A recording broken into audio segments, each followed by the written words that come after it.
नमस्कार मंडळी. संध्याकाळच्या हलक्या भुकेसाठी किंवा चहासोबत काही तुम्हाला नाश्ता म्हणून खायचं असेल तर नक्कीच आजची ही रेसिपी तुम्ही ट्राय करू शकता.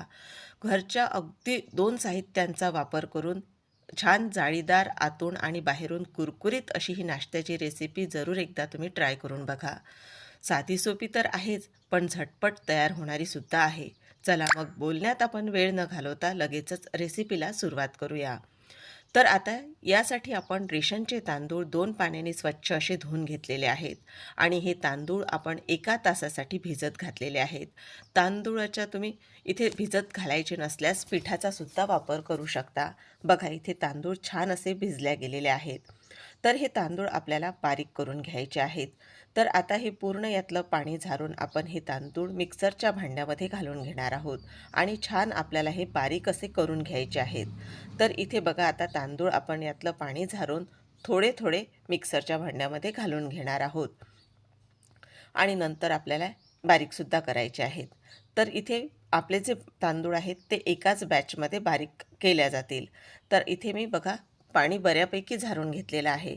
तर आता आपल्याला पाणी न घालताच हे तांदूळ बारीक करून घ्यायचे आहेत. म्हणजे तांदूळ जे आहेत ते छान बारीक होतील. पाणी घातल्यामुळे तांदूळातले जे कण असतात ते तसेच राहतात.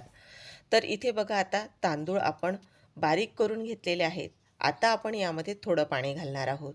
तर इथे ज्या वाटीने आपण तांदूळ मोजून घेतलेले होते त्याच वाटीने अगदी पाववाटी आपण यामध्ये फक्त पाणी घालणार आहोत. तर पाववाटी पाण्याचाच आपण इथे वापर केलेला आहे. आता हे जे उरलेलं पाणी आहे गरज असल्यासच आपण वापरणार आहोत. तर आता परत एकदा बघा मी बारीक करून घेते.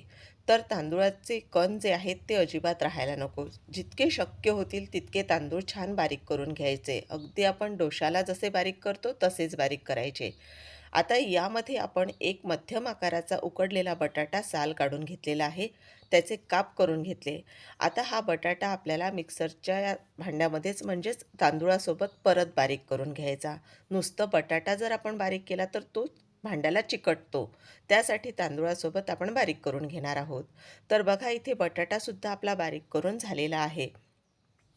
तर आता हे जे आपण तयार केलेलं मिश्रण आहे ते एका मोठ्या भांड्यामध्ये काढून घेणार आहोत आणि इथे मिश्रण तुम्ही बघू शकता फार जास्त असं आपल्याला पातळ करायचं नाही.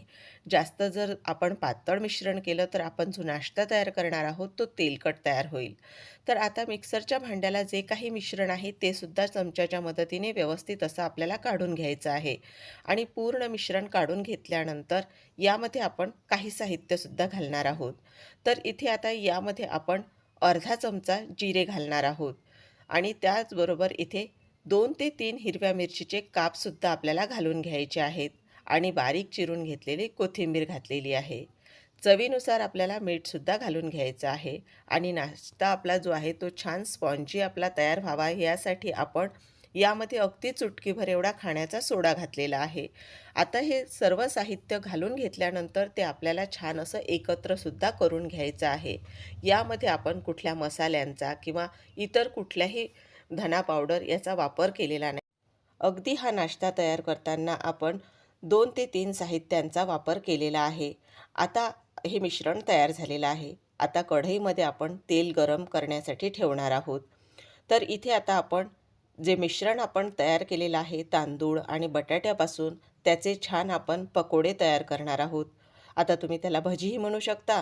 तर आता तेल छान कडकडीत असं गरम झालेलं आहे. तर त्यामध्ये एक एक आपल्याला पकोडा सोडून घ्यायचा आहे आणि छान याला असा सोनेरी रंग येईपर्यंत तळून घ्यायचे आहेत. बघा तेल जास्त आपल्याला धुवाधार असंही गरम करायचं नाही. पण छान पकोडा टाकल्यानंतर तो वर यायला पाहिजे इतकं तेल गरम करायचं. त्यामुळे तुमचा जो नाश्ता आहे तो तेलकट तयार होणार नाही. तर आता याला बघा हलकासा सोनेरी रंग यायला सुरुवात झालेली आहे. तर आता हे आपण पलटवून घेणार आहोत आणि दोन्हीही बाजूनी आपल्याला छान आलटून पालटून यांना रंग येईपर्यंत तळून घ्यायचं आहे. तेल इथे आपण थोडं मोकळं वापरलेलं आहे कारण आपण जेव्हा असा पकोडा तेलामध्ये टाकतो तर ते एकमेकांना चिटकतात. तर त्यासाठी असं तेल मोकळं किंवा एखादी फ्लॅट कढई असेल तर तीसुद्धा तुम्ही वापरू शकता. तर आता एका झारामध्ये आपण हे पूर्ण जे पकोडे तयार करून घेतलेले आहेत त्याचं जास्तीचं जे काही तेल असेल ते झारून घ्यायचं असं, म्हणजे ते तेलकट होत नाही. आणि आता हे एका टिश्यू पेपरवर आपण काढून घेणार आहोत. छान बाहेरून कुरकुरीत आणि आतून जाळीदार असे हे पकोडे तयार होतात. यामध्ये जी आपण हिरवी मिरची, जिरं घातलेलं आहे त्यामुळे तर त्याचा स्वाद खूपच छान लागतो. तर आता बघा याचा छान असा मस्त आवाज येत आहे. तर इथे तुम्ही बघू शकता आता एका टिश्यू पेपरवर आपण हे काढून घेणार आहोत. तर याचा रंग आणि आपले जे पकोडे छान असे फुलल्या गेलेले आहेत, एकसारखे असे तयार झालेले आहेत. तर आता आपण दुसरी बॅचसुद्धा याच पद्धतीने तळून घेणार आहोत.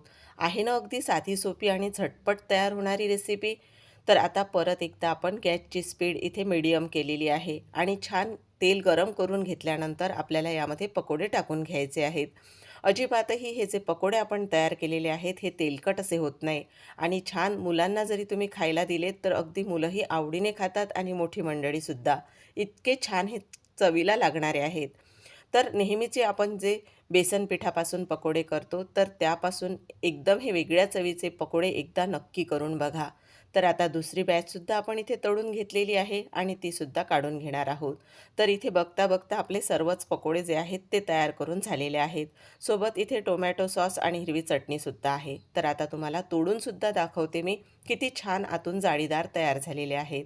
तर मंडळी आजची ही झटपट तयार होणारी छान चटपटीत चवीची रेसिपी तुम्हाला कशी वाटली? तुम्हाला जर आजची ही रेसिपी आवडली असेल तर एक लाईक करून चॅनललाही नक्की सबस्क्राईब करायला विसरू नका. पुन्हा छानशा रेसिपीसोबत भेटूया. तोपर्यंत धन्यवाद.